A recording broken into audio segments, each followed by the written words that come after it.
Greetings to everyone. My name is Genhua Niu.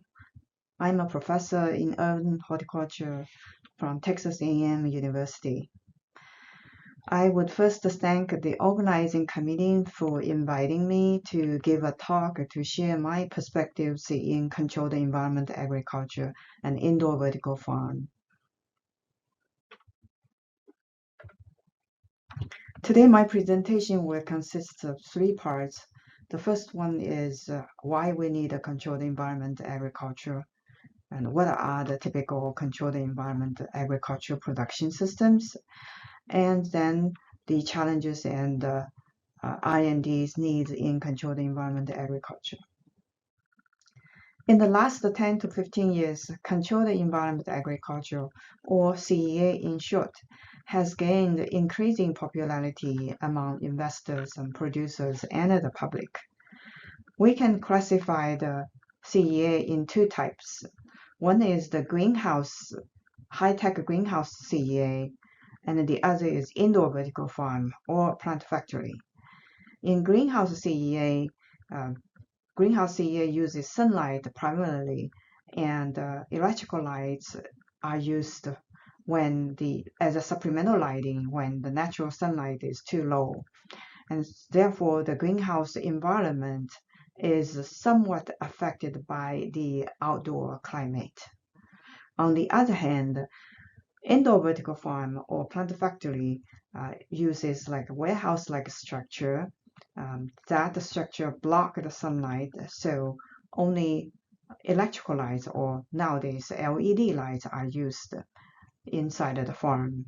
Therefore, the environment inside the plant factory is not affected by outdoor climate.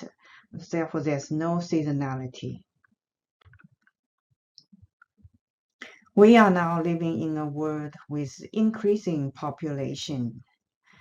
Globally, by 2050, 70% of people will be living in cities.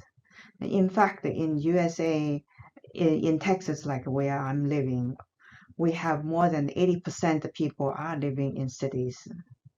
And we have experiencing climate changes. We see more frequent extreme weathers. Our summers becoming hotter and our winters becoming colder in some regions. And also the availability of natural resources such as land and irrigation water is decreasing. Therefore, it is very difficult to produce more food with decreasing resources and under unfavorable climate conditions. Therefore, we need innovation in agriculture. Taking leafy greens as an example, in the U.S., more than 80% of leafy greens is produced in two states, California and Arizona, because these two states, there are some regions with suitable climate for leafy green productions in some part of the year.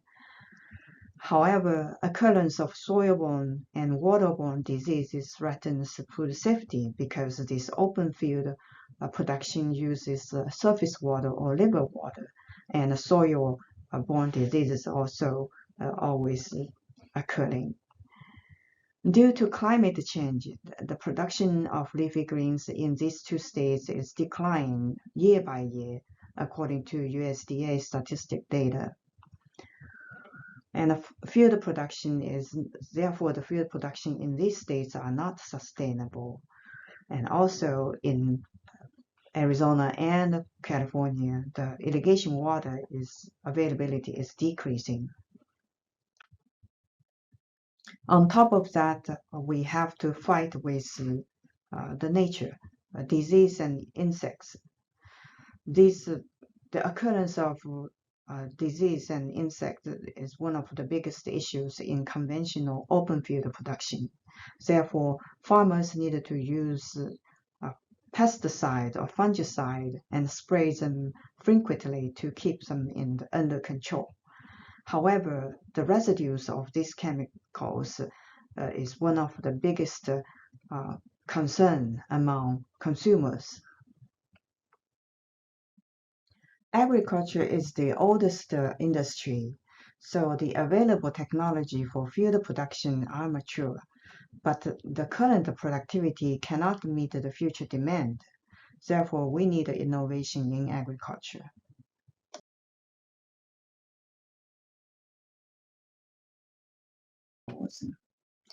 So the first one is greenhouse production. As you can see from here are the photos. They are producing leafy greens.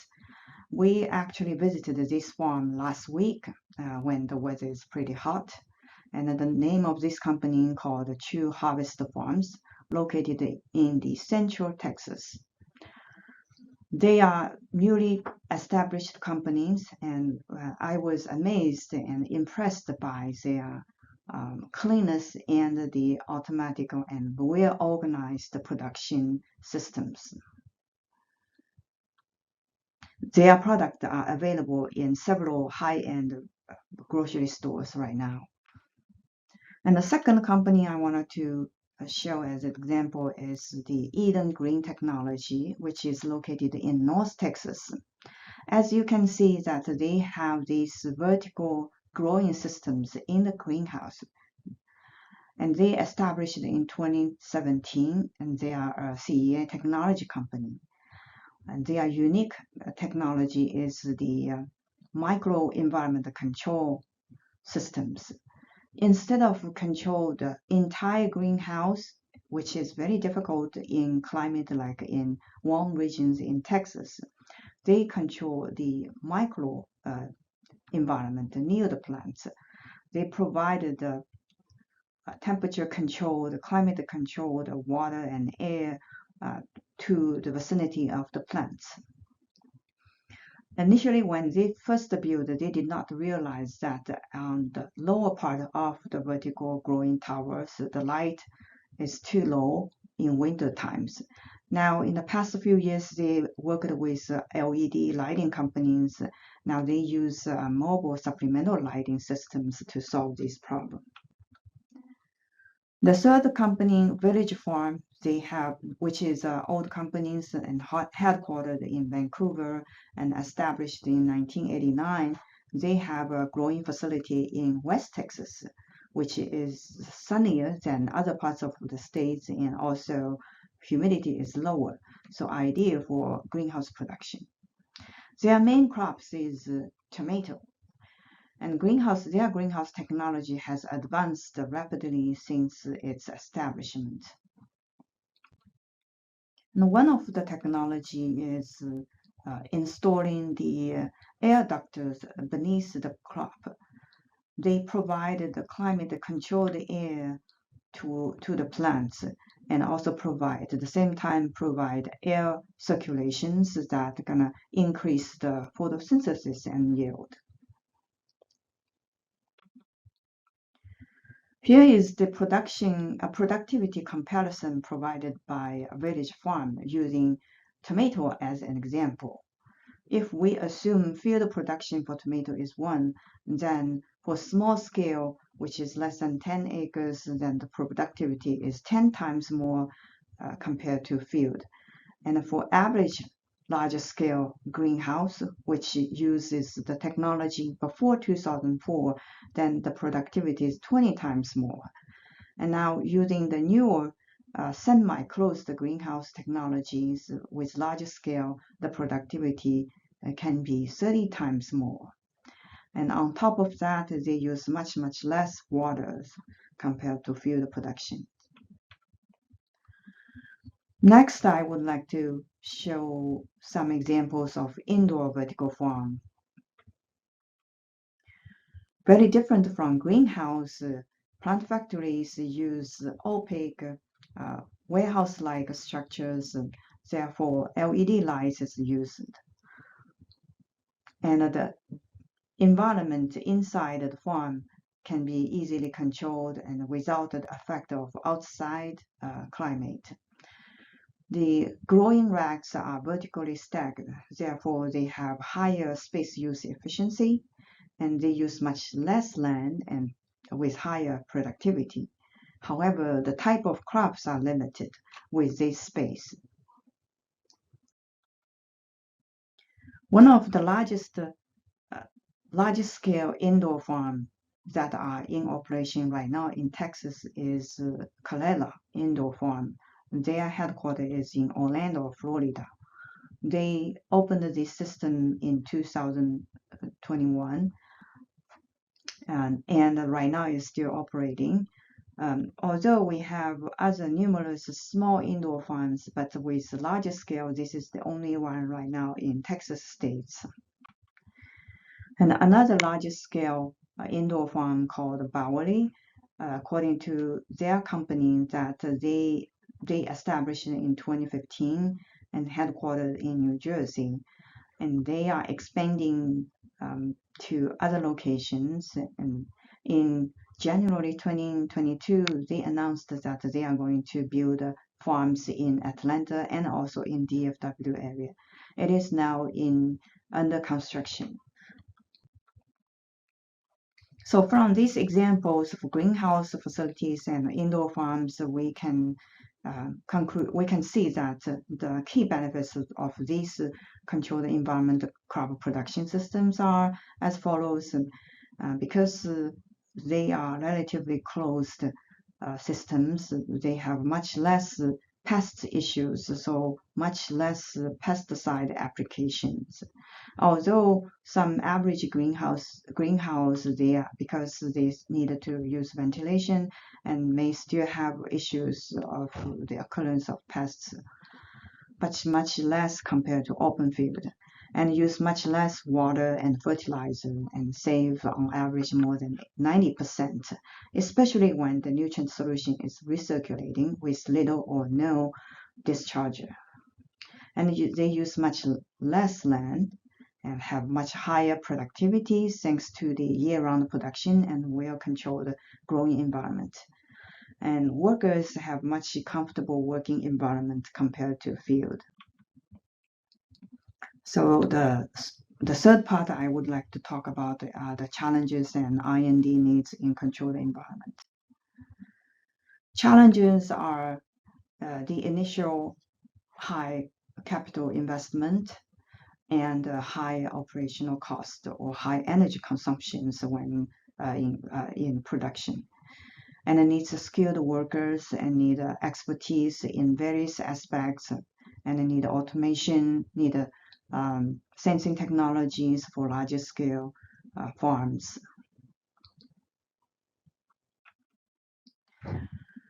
Recently, there are some report that some companies, they are struggling financially, or in the last 16 months, many large companies have financial problems or closed or struggling. And the most recent one is the largest indoor vertical farm in the U.S. called Arrow Farm. They are headquartered in New Jersey and established 19 years ago. And Calera is another one, which they have a facility in Houston, in Texas. They also filed bankruptcy a few months ago. And both companies, they say their farms are still in operation, and they are going to restructure and hope to come back stronger. Assuming that the CEA industry growth pattern follows the S shape, then the indoor vertical farm or plant factory is now at a very initial stage. They are past the very slow growth stage, but about to rapidly growth. And for the greenhouse, they are still advancing, but the advancing rate is slowing down. So it is very understandable for such a young industry. Some companies are successful, some companies failed, and some are struggling. So for this industry, the R&D needs, in terms of horticulture aspects, we need to develop technical information to help the industry, because those are largely unavailable until recent years.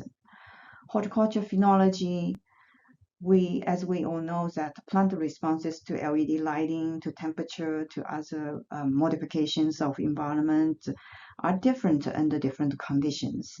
Therefore, we needed to provide those informations. And I am in horticulture field, and I have seen so many publications in recent years, but this information is still very fragmental and still scratching on the surface. So we needed to do more research. Another example is nutrient management. Based on our experience and our data, we know that under optimal conditions, nutrient recipes, we cannot use the formal ones, for example, from one condition to another. And under optimal conditions, nutrient recipe needed to be modified to excel their potential. We also need breedings for CEA because the available cultivars are mostly developed for field production. So we needed to specialize cultivars just for controlled environment. And so far, the number of crops for controlled environment are very limited. In the engineering aspect, we need to advance the lighting technologies. Although a lot of research-based publications are available regarding the light intensity, the light spectrum, thanks to the LED lighting technology. However, LED fixtures are still too expensive, and the lighting efficiency or converting from the modes to useful biomass is still too low, and there's a lot of waste. And so how could we increase the lighting efficiency in the future and improve the hardware? Also, because energy consumption is one of the big concerns, then what kind of alternative energy sources are available? Is solar panel, solar energy a source of for future? How can we increase the efficiency from solar energy to electricity to power LED, for example? And certainly automation, robotics, those available technologies are developed for somewhere else, not for indoor CEA. And similarly, the monitoring and sensing technologies needed to be developed for small space like greenhouse and plant factory. And again, the artificial intelligence as well. So in concluding, in remarks, I would say that we need government fundings for R&D to develop technologies and develop information to help the CEA industry. And we need multidisciplinary collaborations. And CEA, some people say that CEA can save the world, but it is actually not. CEA is an alternative or supplement to conventional field production. Some crops still need to be grown in outdoors.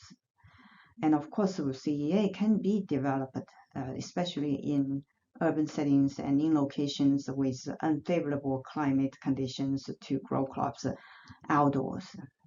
So I'm very confident that the CEA industry will stay and develop. Lastly, I would like to introduce our Dallas Center CEA team. Dallas Research and Extension Center is one of the largest centers in Texas A&M University system, and the only urban large centers. So we are developing urban agricultural controlled environment. So the university is also putting emphasis investment in building this CEA team. So right now we have myself as urban horticulture, and Dr. Masabini as extension in CEA, and Dr. Sakid started 2 years ago. He's an engineer, and we have newly hired faculty, Dr. Kirodin, who is an entomologist. He's going to do research in IPM in CEA. So, and we recently interviewed several candidates in breeding for CEA, and we will select the one soon. So, and in addition, we are hiring another faculty in genomics who will work partially in CEA.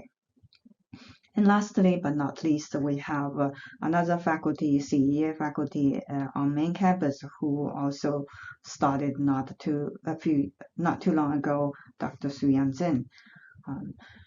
With that, thank you so much for giving me these opportunities.